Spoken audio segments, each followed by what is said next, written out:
Hi, this is Rudy Jones of PalmettoStateBaseball.com. Welcome to the South Carolina College Baseball video recap for Saturday, April the 12th. There were 35 games involving state teams on Saturday. Some of them were very interesting games, and you just have to pay attention to find out here. Let's start with the NCAA Division I. Clemson and Stanford ran a slugfest for the first half of the game, then it settled down, and the Tigers held on for an 11-10 win to improve their winning streak to 8 games. The Tigers got home runs from Jacob Gerald, Josh Pano, and Colin Priest, and Reed Garris and Lucas Malstat combined to pitch 5 1/3 shutout innings. The Tigers are 33-5 overall, 11-3 in the ACC, still in first place. Stanford has lost its last 11 ACC games. The Cardinals are 18-14 overall and 5-12 in the ACC. For you South Carolina fans who are still recovering from the Friday night loss to Texas A&M, you might not want to hear about what transpired today. What you can do if you like is you can mute the audio, and when I take my cap off, you have permission to turn the audio back up. Mute it in 3, 2, 1. Okay, the Gamecocks had a 12-2 lead after 5.5 innings against Texas A&M. Missed a couple of opportunities to expand the lead. Took a 12-7 lead into the bottom of the ninth and gave up not one but two. That's correct, 2 Grand Slam home runs and lost 15-12 to get swept in that series. The Gamecocks are now 20-17 overall and 2-13 in the SEC. And they should be saying, thank goodness for Missouri. Missouri is now 0-15 in the ACC. And also thank goodness that the Gamecocks don't play Missouri because Missouri might beat them. Really a frustrating game for the Gamecocks, obviously. After that, Carolina fell to, as I mentioned, 2017 overall, 2-13 in the ACC. A&M improved to 20-15 and 6-9. Evan Stone had a home run for the Gamecocks. In fact, he had 3 RBI in the same inning. But again, the Gamecocks lost by a score of 15-12. All right, I'm going to take my hat off, and you can unmute. All righty, elsewhere in Division I, Coastal Carolina scored in 5 consecutive innings and clinched a Sun Belt Conference Series win over Georgia State by the score of 14-8. The Chanticleers are now 26-9 overall, 10-4 in the Sun Belt. Georgia State fell to 22-15 and 8-6. In that game, Caden Bodine had a couple of hits, a couple of walks, 2 runs, and 3 RBI. Elsewhere, down in Charleston, Daniel Brooks allowed 3 hits and a run, struck out 7 over 7 innings, and College of Charleston beat Delaware 9-3 to clinch a Coastal Athletic Association Series win. The Cougars are now 21-12 overall, 7-4 in the CAA. Delaware fell to 17-15 and 5-6. In that game, Ethan Plyler had a couple of hits and drove in 4 runs for Coach Chad Holbrook's team. Down in Birmingham, suburban Birmingham, if you will, the Citadel scored the tying run on a squeeze bunt in the top of the ninth, and the go-ahead run scored when the throw to first on that bunt was thrown away, and the Bulldogs held on for a 5-4 win to even their series with Sanford at 1 win apiece. The Bulldogs are now 19-16 overall, 4-4 in the SoCon. Sanford fell to 19-16 and 5-3. George Derek Floyd had a great start for the Bulldogs. He went 8 innings, allowed 3 runs and 4 hits to get the win. Nice bounce back for the Bulldogs. They suffered a tough extra inning loss on Friday in that series opener. In Spartanburg, Wally Waters drove in 4 runs and Scott Campbell added 3 as USC Upstate hammered Winthrop 15-3 to clinch a Big South Conference Series win. The Spartans are now 18-17 overall, 7-4 in the conference. Winthrop fell to 18-19 and 5-6. Both Campbell and Waters had 3 hits apiece for the Spartans, and Vance Sheehan had a home run and drove in a couple of runs for USC Upstate. Down in Macon, Charleston Southern took the lead with a 4-run 6th inning and held on to clinch a series win over Mercer by the score of 9-6. Let me look again. Yes, 9-6. That's correct. The Buccaneers are now 19-13. Mercer is 22-15. In that game, A.J. Martin had a double, a homer, and 4 RBIs. That series moves to Charleston for the finale on Sunday in that non-conference series. Up in Greensboro, UNC Greensboro jumped on Wofford in both games early and swept the Terriers by scores of 9-2 and 11-1. Game 2 score was a 7-inning walk-off run rule win. The Spartans held Wofford to 5 singles in the doubleheader. Terriers can't do much base running when they don't get men on base. UNC Greensboro is now 16-18 overall, 6-2 in the Southern Conference. Wofford fell to 22-14 and 2-6. That does it for NCAA Division I teams. Moving on to Conference Carolinas. Dylan Wanna singled, stole 2 bases, and drove in 2 runs as Erskine beat Shawan by a score of 8-5 in Game 1 of their doubleheader in Conference Carolinas play. But Shawan came back to win the nightcap by a score of 5-1. Wanna had a couple more hits in that game. Also in Conference Carolinas, it's actually a non-conference game, if you will, non-conference doubleheader. Josh Falks, Tristan Salinas, and Landon Shaw homered in Game 1, and then Gideon Antley and Thomas Powell had RBI hits in Game 2 as North Greenville rallied in that one and swept Limestone in the non-conference series. First game score was 13-5. Second game score was 2-1. The Trailblazers, I still want to call them Crusaders. At least I'm not calling them the Mounties. The Trailblazers improved to 36-8 as they have won 12 straight games. Limestone fell to 500 at 21-21. Brody Fowler went 7 innings, allowed a run, and struck out 7 in Game 2 for North Greenville.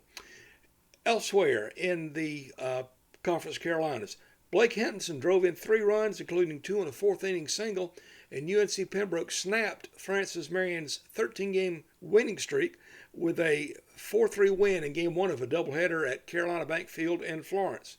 The Braves went on to win the second Game 2 by a score of 6-5. UNC Pembroke's now at 23-18 overall, 11-13 in the Conference Carolinas. Francis Marion fell to 21-11 and 19-8. And that's it for Conference Carolinas. Moving on to the Peach Belt Conference. Will McClellan tripled in Garrett Chun in the bottom of the 8th inning of Game 1, and Lander beat Georgia College by a score of 4-3 to temporarily move into a tie for first place in the conference. Georgia College came back and got a couple of runs in the 8th inning of Game 2. Actually, they scored a run in the 9th inning of Game 2, to win it by a score of 3-2. So things go right back to where they were before. Lander's 1 game back. Lander's 28-13 overall, 16-4, in the Peach Belt. Georgia College is 26-16 and 17-3. The Bobcats of Coach Nolan Belcher had an 8-game winning streak snapped in the opener. For Lander, Dominic Pachetti went 7 innings, struck out 8, allowed 5 hits and 1 earned run. In Game 1, he did not get a decision. And in Game 2, Adam Love had a couple of hits and scored a run. Elsewhere, Alex Simmons pitched a 4-hit shutout as USC Beaufort swept Claflin by scores of 10-0 and 8-5. In the opener, that was when Simmons pitched. The Sand Sharks doubled their Peach Belt Conference win total. In Game 2, the Sand Sharks won 8-5, as I mentioned, by scoring 4 runs in the bottom of the 8th after Claflin had taken the lead up in the top of the 8th. USC Beaufort is now 7-31 overall, 3-17 in the Peach Belt. Claflin fell to 5-31 and 1 overall, 0-20 in the Peach Belt. The Panthers have lost, unfortunately, 23 games in a row. Also in the Peach Belt, Augusta held USC Aiken to 3 hits and winning that game by a score of 6-1 to even that Peach Belt Conference Series at 1-1. Augusta is now 10-31 overall, 6-14 in the Peach Belt. Aiken fell to 17-24 and 7-13. That's correct, 7-13. For Aiken, Josh Sharp had a couple of hits and a walk. Moving to the South Atlantic Conference, Chandler Mims hit a 3-run homer in the 7th inning, and that proved to be the decisive runs as Newberry beat Emory and Henry 5-3 in the first game of a rain-delayed series up in Virginia. The Wolves are now 21-19 overall, 10-15 in the SAC. Emory and Henry fell to 12-28 and 4-18. They'll play a doubleheader tomorrow up in Virginia. In that game, Chants Cole of Newberry got the win. He pitched 7 innings, allowed 2 hits, no runs, and he struck out 9. In game, moving on, Anderson played a doubleheader at home against Coker.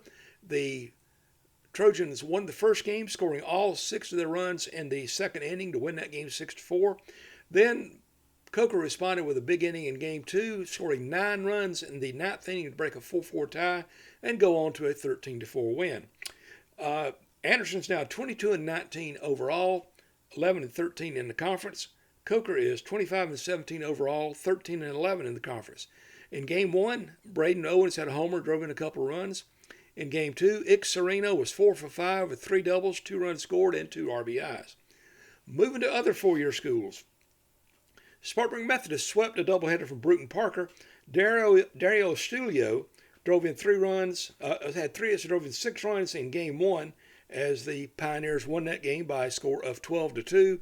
That was behind a complete game outing by Travis Daniker.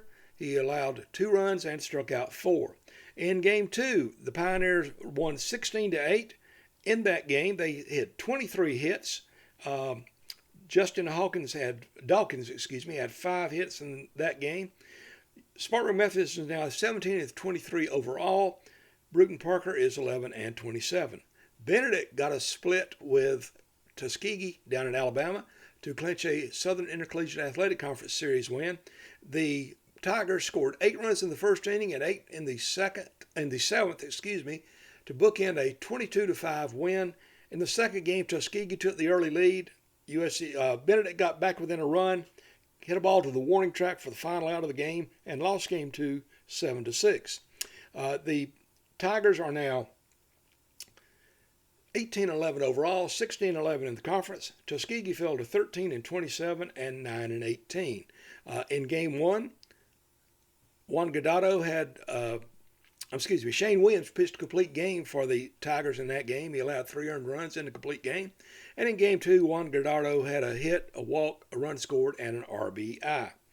Elsewhere, Daniel Sadati and Mason Turner had 2 hits apiece and 2 RBI apiece as Columbia International beat Milligan by a score of 6-5 in game 1 of a doubleheader in the Appalachian Athletic Conference. Milligan came back to win the second game 3-1. Noah Davis won the opener for the Rams. He pitched 5 1/3 innings, struck out 4, did not allow an earned run. And in game 2, Drake Timms pitched well, 6 innings, no earned runs, and 9 strikeouts, and he got a loss. The Rams fell to 25-17 overall, 11-13 in the AAC, and Milligan improved to 26-18 and 14-10. Alice Lloyd came from behind in the final inning for the second straight game to win game 1 against Bob Jones.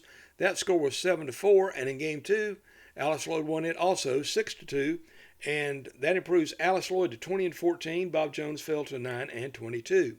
Moving on to Junior College Region 10. Florida Starlington Tech got a pair of run rule wins over USC Salkehatchie. First game score was 18-0. 18-0. Second game score was 20-5. The Stingers are now 27-8 overall. Make that 37-8. 20-3 in the region. They have won their last 11 games. Salkehatchie fell to 2-39 and 2-21. In game 1, Jackson Proctor had 3 hits and drove in a couple of runs. In game 2, Tanner Beckley had 3 hits, drove in 4 runs, and scored a couple of runs. Elsewhere in Region 10, Kevin McMeans and Hudson Moss had 4 hits apiece in game 1 as USC Sumter beat USC Lancaster 10-6 to open that doubleheader. But the Lancers responded with 4 RBI from Tommy Zimmerman in a 11-8 win in game 2 to split that doubleheader, setting up a rubber game tomorrow. Sumter is now 23-19 overall, 11-12 in the region. Lancaster is 18-22 and 11-12. Luke Garabedian of USC Lancaster had 7 hits and 5 RBI in the doubleheader. Moving on, that's all the state games. Let's move on over to the ACC. In the ACC, Florida State beat Virginia Tech twice, 3-1 in game 1, 12-1 in game 2. Georgia Tech beat Cal 15-5. Louisville beat NC State 25-8. Miami beat Duke 5-4. North Carolina beat Wake Forest 17-1, a run rule win. and Virginia split a doubleheader with Pitt. The Cavaliers took the first game 7-5, and the Panthers took game 2 8-7. Notre Dame and Boston College were rained out until Sunday. They're trying to play the series finale. In the ACC standings, by winning, of course, Clemson stayed in first place at an 11-3 record. Georgia Tech is 13-4. Florida State is 10-4. Louisville is 9-5. North Carolina is 10-7. NC State is 8-6. Virginia Tech is 9-8. Duke is also 9-8, as is Wake Forest. Virginia is 8-9. Miami and Pitt are both 5-9. Boston College is 6-11. And Stanford is 5-12. Stanford's lost 11 straight ACC games, if I did not mention it earlier. And Notre Dame is 4-13. Well, how about in the SEC? Alabama beat Mississippi State for the second straight game, this time 4-1. Mississippi State won that first one. I'm trying to do it off memory. Auburn beat LSU for the second straight day, 4-2. Florida swept Missouri in a doubleheader. First game score was 5-0. Second game score was 3-2. Georgia held on to beat Arkansas 7-6. Texas committed an error on a bunt attempt in the 15th inning, and Kentucky beat the Longhorns 5-4. Oklahoma shut out Vanderbilt 14-0, and Ole Miss beat Tennessee 8-5. So how does that do for the SEC standings? Arkansas and Texas both lost, but they're still alone atop the conference at 12-2. LSU and Tennessee are 2 games back at 10-4. Georgia and Ole Miss are 9-5. Alabama and Auburn are 8-6. Vanderbilt is 7-7, as is Oklahoma. Kentucky is 6-8. Texas A&M is 6-9. Mississippi State is 4-10. Florida is 4-11. South Carolina is 2-13, and Missouri is 0-15. How about Sunday's schedule? What does it look like? Not quite as many games as sometimes we have on Sundays. Let's take a look at what's going on. We do know that Clemson will be playing the finale of its series with Stanford. That's at 3 o'clock at Doug Kingsmore Stadium in Clemson. We also have Charleston Southern is at home against Mercer at 3 o'clock. Winthrop plays the final game of its series at USC Upstate at 2 o'clock. The Citadel goes for a series win at Samford at 2 o'clock. Walford tries to salvage the finale at UNC Greensboro at 1 o'clock. Also at 1 o'clock, Coastal Carolina beats Georgia State at down in Atlanta, Panthersville, if you will. Elsewhere, Newberry is at Emory Henry for a doubleheader starting at noon. Augusta is at USC Aiken for a 1 o'clock game. Claflin tries to salvage a game against USC Beaufort at 1. I don't think I mentioned Delaware is at College of Charleston at 1. Gaston College is at USC Union for a doubleheader at 1 o'clock in Jonesville. They pushed their series back a day for rain issues. Georgia College is at Lander at 1. Lander can move back into a tie for first place with a win. USC Salkehatchie is at Florence Darlington Tech at 1. USC Sumter is at USC Lancaster at 1. Southern Wesleyan opens its rain-delayed series at King with a 2 o'clock doubleheader. And that is all the action we have in the state for Sunday, April the 13th. You can always follow me at PalmettoStateBaseball.com, read the results, I link box scores, do highlights, things like that. If you have other questions, you can follow me on X under the handle of Palmetto Base. Please let me know what you like about my coverage, what you don't like about my coverage of South Carolina. Try to do all 33 teams in the state as best I can. One-man operation, I have no budget for coverage. But anyway, that's not a complaint. That's just saying that's why you don't get more than you might want. Again, this is Rudy Jones of PalmettoStateBaseball.com. It's Saturday night, April the 12th. Go to church somewhere tomorrow. Jesus loves you. Have a great night, and maybe everybody can play 2 tomorrow.